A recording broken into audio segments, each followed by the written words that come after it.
Hello viewers, welcome to our channel. I have come to show you another recipe today. আমি মাছ দিয়ে লাউ রান্না করব। চলেন ইনগ্রেডিয়েন্টস গুলো দেখে নিই।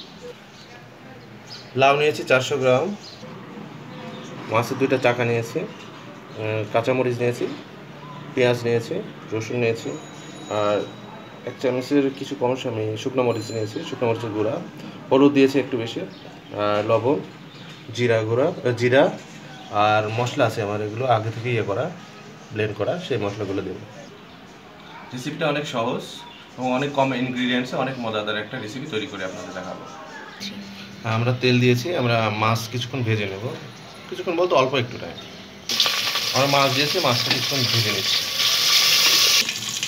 মাছটা হালকা ভাজা হয়ে গেছে, আমরা মাছটা এখন তুলে ফেলবো। আমি এখন লাউগুলো সব দিয়ে দিচ্ছি, লাউ মশলা সব একবারে দিয়ে দেবো আমি।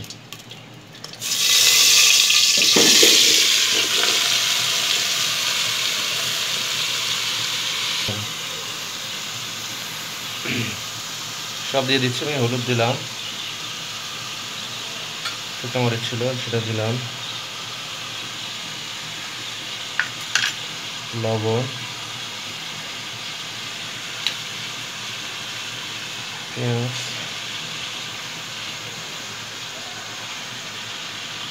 রসুন, কিছু কাঁচামরিচও দিয়ে দিচ্ছি, কিছু মশলা করা ছিল, ব্লেন্ড করা ছিল, সেগুলো একটু দিলাম। বাস,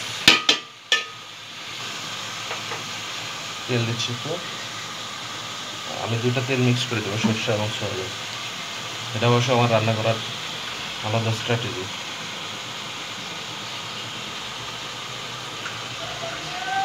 হ্যাঁ, এগুলো এখন মাখিয়ে নিচ্ছে, তারপরে জাল দেবো, কষিয়ে নেবো, তারপরে একবারে পানি দিয়ে দেবো মাছ সহ।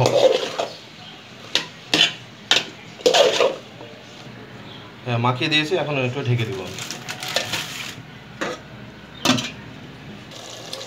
হ্যাঁ, লাউয়ে অনেকগুলো পানি বেরোচ্ছে, পানিটা একটু হওয়ার পরে, কমে যাওয়ার পরে আমরা আবার পানি দেবো, তারপরে মাছটাও দিয়ে দেবো। মাছটা দিয়ে দিয়েছি, এবার পানিটা দিয়ে দেবো।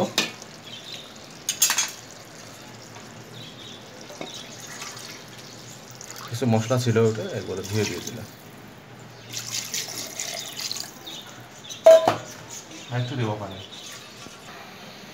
আমি পানি দিয়ে দিয়েছি, একবারে সিদ্ধ হয়ে যাবে। এরপরে সিদ্ধ হওয়ার পর পানি কমে যাবে, তারপরে একবারে নামিয়ে ফেলবো। এখন ঢেকে দিচ্ছি।